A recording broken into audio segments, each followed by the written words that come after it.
Welcome to the Deep Dive.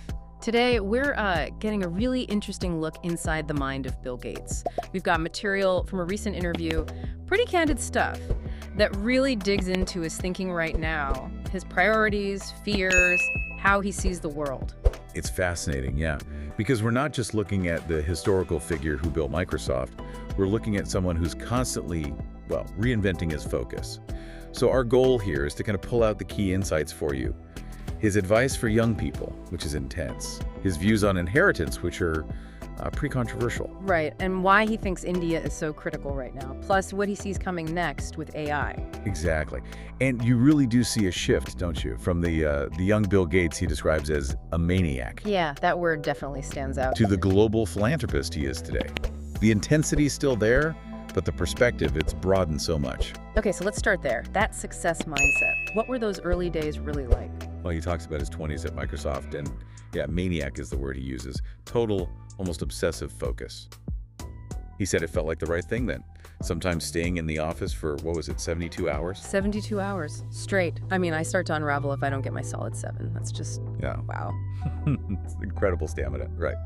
But he also adds a crucial point that was possible because his words, no wife and no children, it was a very specific time.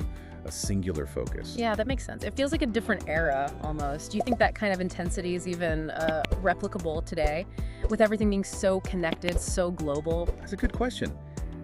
It feels tougher, maybe. The landscape's different. Yeah. But even if you can't be that kind of maniac, he did offer one core piece of advice, something anyone can adopt. Okay, what's that? It sounds simple, but it's demanding. Be a student, all the time.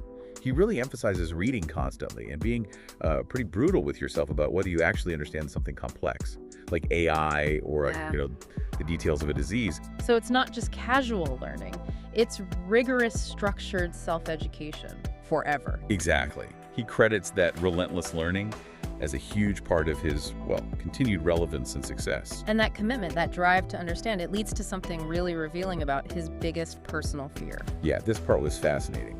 It's not spiders or heights or anything like that. No, it's his brain getting less capable as he gets older. He finds that idea genuinely disappointing, especially, heading towards 70. He worries about losing the desire to pick up a dense 500-page book on a new topic. That's profound, isn't it? That the core fear is losing the ability or maybe the will to learn. He mentioned wisdom can compensate a bit, but that fundamental drive, that curiosity engine, that needs to stay fired up. Wow. It really puts things in perspective, and it kind of connects to another point he made about the biggest misunderstanding people have about him. Right.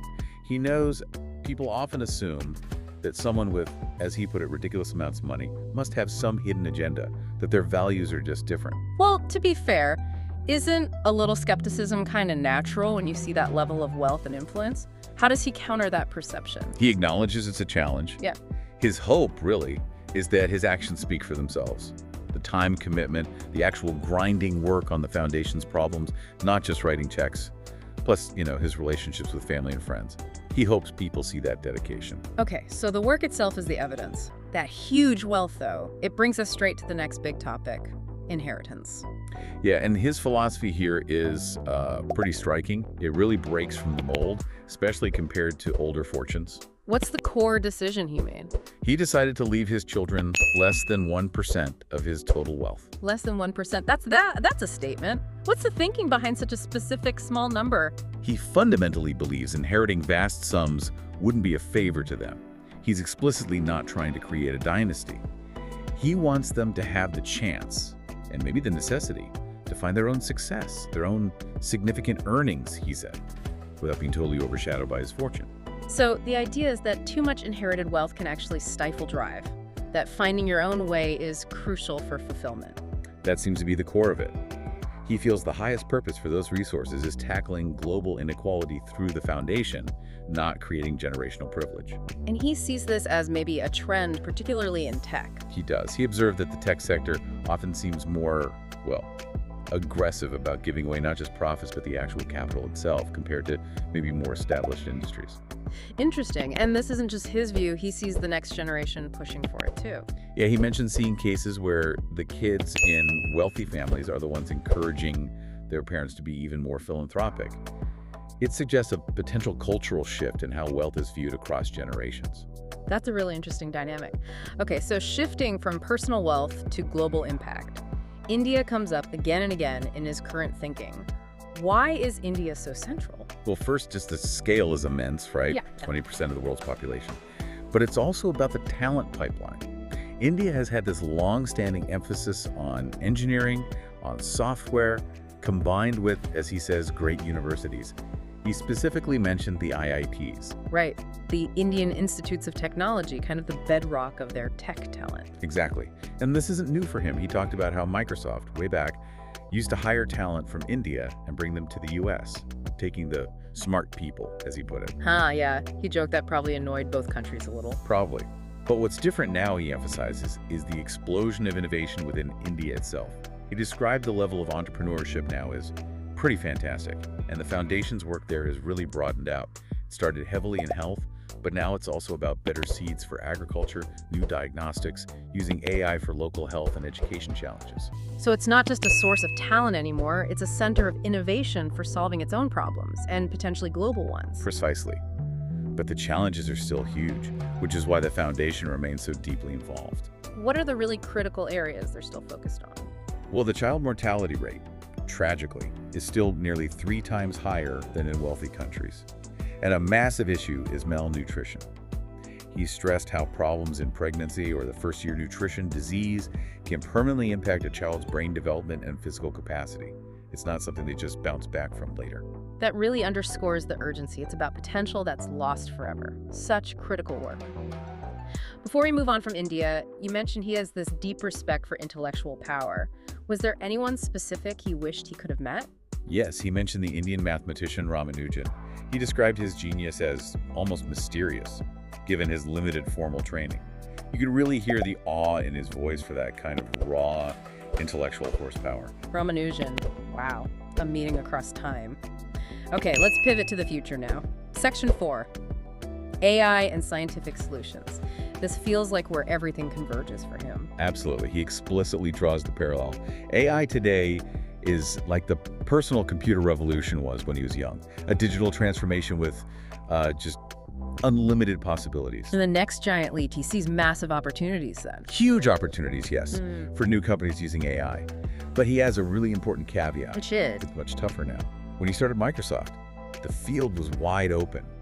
Today, the competition, the sheer amount of capital needed for data and computing, it's immense. He thinks the established giants have such an advantage that maybe only, 2 or 3 out of 10,000 new AI ventures will truly break through and become massive successes. So the potential is there, but the barriers to entry are way higher than in the early PC days. It's a different game. A much harder game to get out in front, yeah. Where does he see the most promising applications of AI for, widespread human benefit? One area he highlighted was mental health care. His logic is pretty compelling. The world simply cannot train enough human therapists to meet the global need. So, using AI to create companions, tools to help people manage stress, anxiety, even more serious conditions, he sees that as a huge scalable opportunity. Using tech to fill a gap that the traditional human-based system just can't scale to meet? Okay. What about other big challenges like public health issues driven by behavior, say obesity? He seemed a bit skeptical about behavioral fixes. Yeah, this is where his sort of technologist's perspective really comes through. He acknowledges money can't easily force mass behavior change. So he suggests the most promising path for something like obesity might actually be scientific. Specifically, he pointed to the new class of drugs, the GLP-1s. Right. The weight loss drugs that affect appetite hormones. Exactly. He thinks once those become cheap and widely available off patent, that biological lever could be far more effective globally than trying to, get billions of people to change their lifestyles through sheer willpower or public campaigns.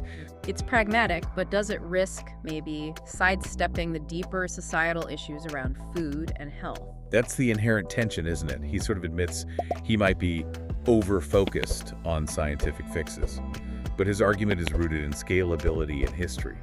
Scientific breakthroughs often achieve broader, more equitable impact, faster than trying to shift deeply ingrained behaviors across the globe. It's a controversial point, but you see his logic. Okay, looking back and forward, did he touch on past mistakes or unfinished business? Briefly, yeah. He acknowledged the phone operating system, Miss Android winning that battle. That was a big one for Microsoft.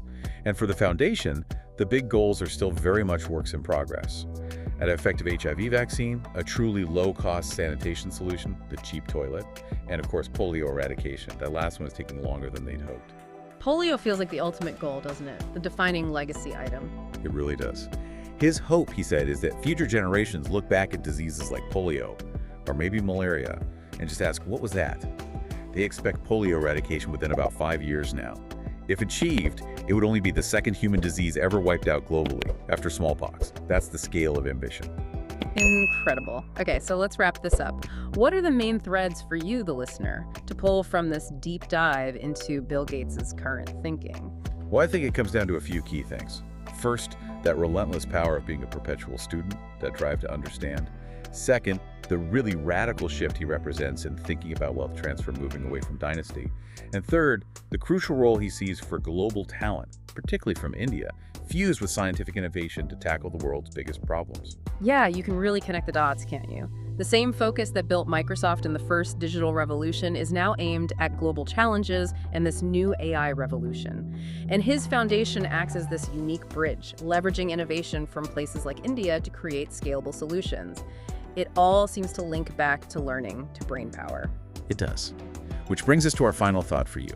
Based on his own deep-seated fear, if one of the most accomplished, influential minds on the planet fears, above all else, losing his capacity to learn, his intellectual curiosity, what steps are you taking starting today to actively cultivate and protect your own brain, ensuring it remains your most powerful, adaptable, and curious asset?